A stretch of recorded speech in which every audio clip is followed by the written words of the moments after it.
حضور کا ذکر کیا جائے، ان کی تعریف کی جائے، تو اس کو بھی کس انداز سے کرنا چاہیے۔ اور اگر موجودہ دور میں کسی کے کلام کو اگر آپ دیکھیں تو اس کلام کو پڑھنے سے پہلے سوچا جاتا ہے کہ پڑھا جائے یا نہ پڑھا جائے۔ لوگ شعر لکھ دیتے ہیں، شعر عام انسان کے لکھا جاتا ہے، لیکن حمد و ثنا اللہ پاک کے بعد نبی پاک کی کرنا یہ واقعی ایک فن کا کام ہے۔ شعر ایسے نہ لکھے جائیں کہ جس سے آپ کے ایمان کے لالے پڑ جائیں۔ اب اگر دیکھا جائے کلام کے اندر تو کچھ کلام ایسے بھی آ گئے ہیں کہ جن کو پڑھنے کے بعد تشویش ہوتی ہے کہ مجھے ثواب ملا یا مجھے گناہ ملا۔ نعت خواں حضرات کلام تو کر رہے ہوتے ہیں، لیکن ہم یہ سوچ رہے ہوتے ہیں کہ اس شعر کو ہم رکاوٹ کیسے بنے۔ تو اس کا بہت آسان حل ہے کہ ہمارے جتنے بھی پڑھنے والے ہیں اگر یہ اعلیٰ حضرت کے کلام کو لے لیں اور اعلیٰ حضرت کا ہی کلام پڑھا کریں، تو یہ جتنے بھی دل کے اندر ہمارے شک و شبہات ہیں یا کوئی ایسا کلام پڑھنے سے ہم بچ جائیں، تو اعلیٰ حضرت کا کلام پڑھنے کے اندر آپ کو عافیت یہ نصیب ہوگی کہ آپ سے کوئی غلط کلام نہیں پڑھا جائے گا۔ اعلیٰ حضرت ایک مجموعہ ہے عالم دین کا، یا آپ کی جو تصنیفات و تعلیمات ہے اس کے اندر ادب اور عشق کا زیادہ تر کلام ہوا ہے۔ تو جب بھی کلام کریں گے اور ایسے جگہوں کے اوپر اعلیٰ حضرت نے کلام کیا کہ اگرچہ نبی پاک علیہ الصلوۃ والسلام محشر کے میدان میں موجود ہیں تو اعلیٰ حضرت نے اس کے اوپر بھی کلام کر دیا۔ نبی پاک علیہ الصلوۃ والسلام قبر میں جائیں ہمارے پاس جب ان کا چہرہ دکھایا جائے گا، ہم جب قبر میں جائیں گے تو اس وقت بھی اعلیٰ حضرت نے پورا ایک منظر کھینچ دیا۔ نبی پاک علیہ الصلوۃ والسلام نے اگرچہ جنگ بدر میں، جنگ احد میں کوئی مقام کے اوپر ایک اچھی ہمیں پروگریس ملی ہے، یا حضور کا جو حسن اخلاق تھا اس کے اوپر بھی آپ نے ایک منظر کشی کر دی۔ آپ کی سیرت پہ، آپ کے چہرے پر بھی آپ نے اپنے اشعار کے اندر کیا خوب کلام فرمایا۔ تو اعلیٰ حضرت کا بہترین کلام ہے، اور امیر سنت نے بھی اس کے اندر کتاب لکھی ہے، اس کے اندر بھی بہت زیادہ احتیاط محتاط، کیونکہ عالموں کا لکھنا اور ہے اور ایک عام انسان کا لکھنا اور ہے۔ تو میری بھی آپ سے ہی، آپ کے توسط سے، آپ کے چینلز والوں سے یہی التجا ہے کہ جب بھی کوئی بھی کلام پڑھیں یا کلام کو سنیں تو کوشش کیا کریں کہ کلام اعلیٰ حضرت کا ہو، امیر اہل سنت کا ہو، یا ایسا کلام ہو کہ کسی عالم دین نے اس کو لکھا ہو، تو انشاءاللہ عز و جل آپ ان پریشانیوں سے بچ جائیں گے۔ اچھا، دعوت اسلامی یہی سوچ اور یہی فکر لے کے آپ لوگوں کے پاس آتی ہے کہ دعوت اسلامی کو اللہ تبارک و تعالیٰ نے مزید ترقیاں اور عطا فرمائیں، کہ جس میں سے آپ کے پاس آنا کم و بیش 107 شعبوں کو اب 80 شعبوں میں ضم کر دیا گیا ہے، اور وہ 80 شعبوں میں سے ایک شعبہ آپ کے ساتھ بیٹھا ہے۔ اس کے اندر صحافی حضرات کے پاس جانا، پرنٹ میڈیا، الیکٹرانک میڈیا، اسی طریقے سے ہمارے رابطہ کا ایک شعبہ ہے۔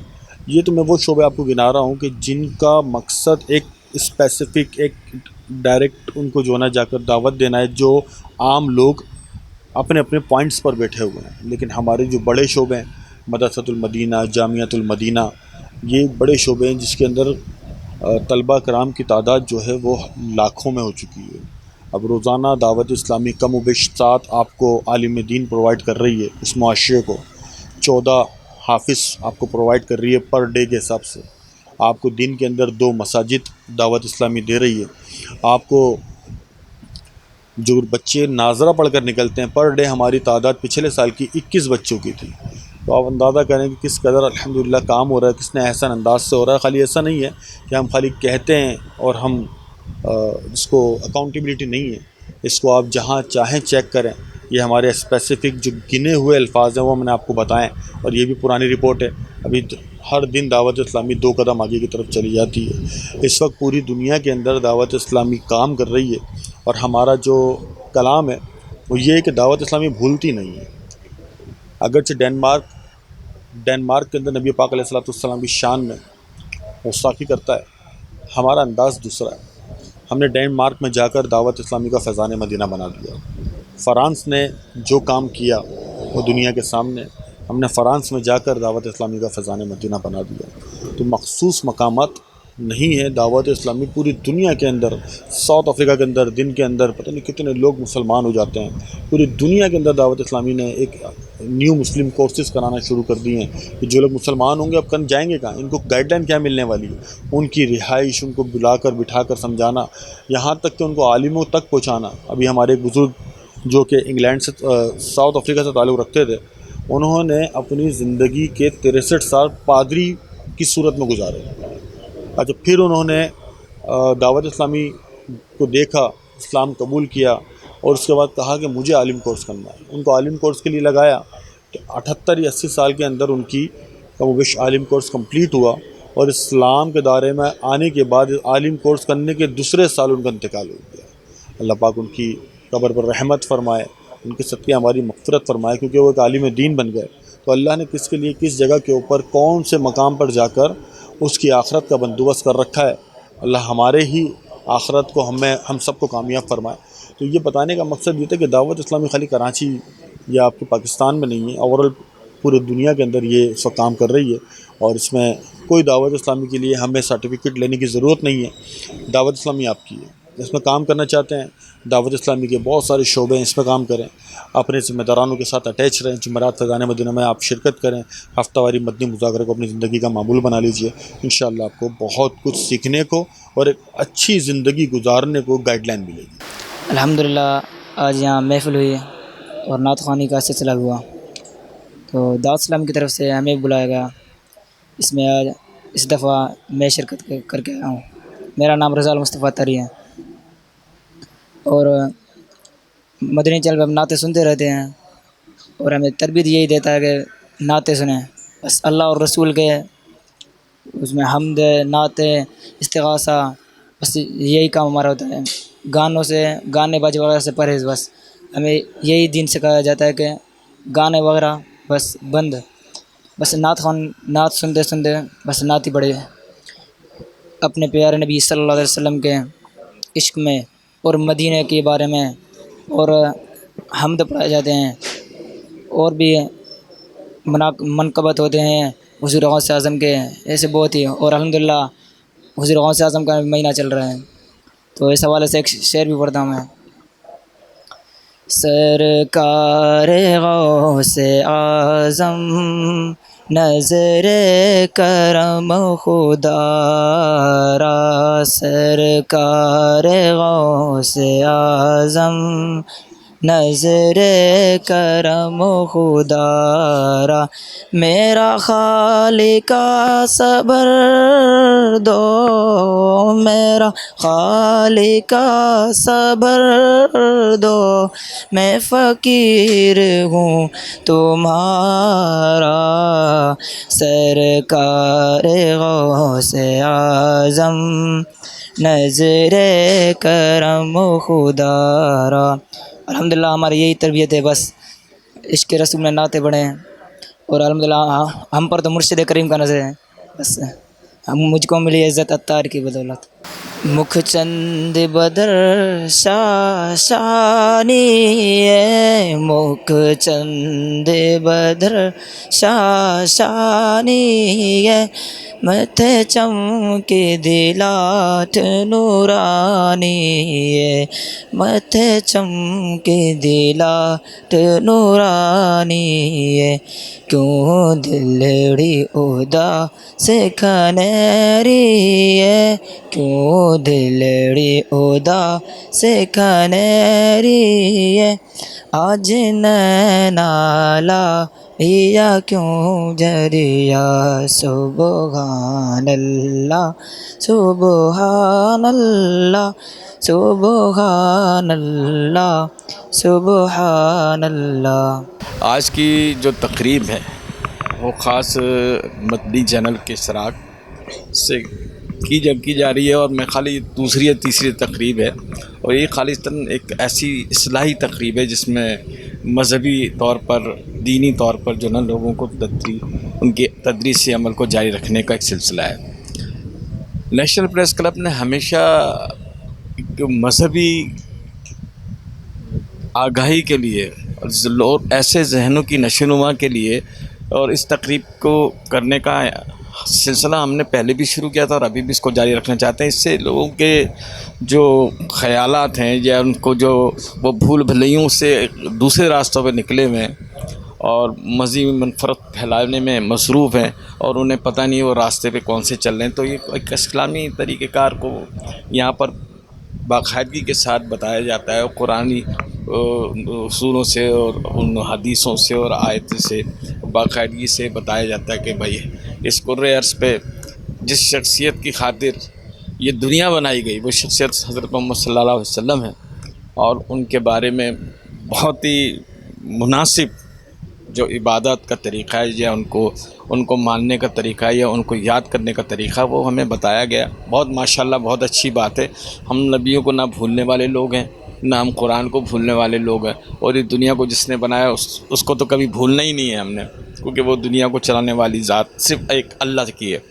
نیشنل پریس کلب کا ہمیشہ سے یہ رول ہے، میری خاص طور پر میری سوچ ہے کہ اس قسم کے پروگرامات ہونے چاہیے، اور بلکہ مذہبی طور پہ ایک ایسا سیمینار ہونا چاہیے مدنی چینل کے اشتراک سے، اور ورکشاپ ہونا چاہیے جو 6 گھنٹے یا 8 گھنٹے پہ مبنی ہو، اور اس کے بعد انہیں اسناد دی جائیں، انہیں تدریسی عمل کا جو اختتامی طریقہ کار ہے اس کے بعد ان کو باقاعدہ سرٹیفکیٹ دیے جائیں، تاکہ لوگ یہ کہہ سکیں کہ ہم نے اللہ کی اور رسول پاک کی شان کے بارے کے اندر بہت کچھ معلومات حاصل کر لی ہے.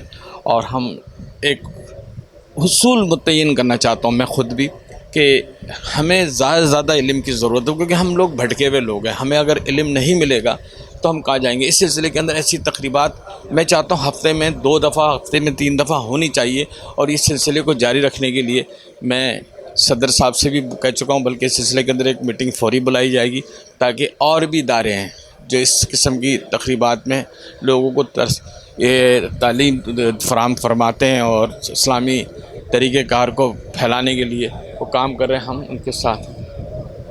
تو بہت بہت شکریہ. میں خاص کر سلامتی چینل کا اور میرے اپنے پیارے دوست شہزاد بٹ کا بہت مشہور ہوں کہ وہ ہمارے اس تمام تقریبات کا حصہ بنتے ہیں، اور ہمارے نیشنل پریس کلب کے وائس پریزیڈنٹ بھی ہیں، اور ان کی ہمیشہ خدمات رہی ہیں ہمارے لیے. ہم ان کا ہمیشہ تہ دل سے شکر گزار ہیں.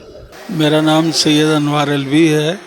ایک پبلشنگ ادارے سے میری وابستگی ہے، اور میں عرصہ 15 سال سے ایک اخبار پبلش کر رہا ہوں اسکول ایکسپریس کے نام سے، اور وہ ایک تعلیمی اخبار ہے، اور ہم نے کوشش کی ہے کہ اسے ایک مکمل اخبار کے طور پر ہم لوگوں تک پہنچائیں، اور اللہ تعالیٰ کی طرف سے بڑی کامیابی ہمیں ملی ہے.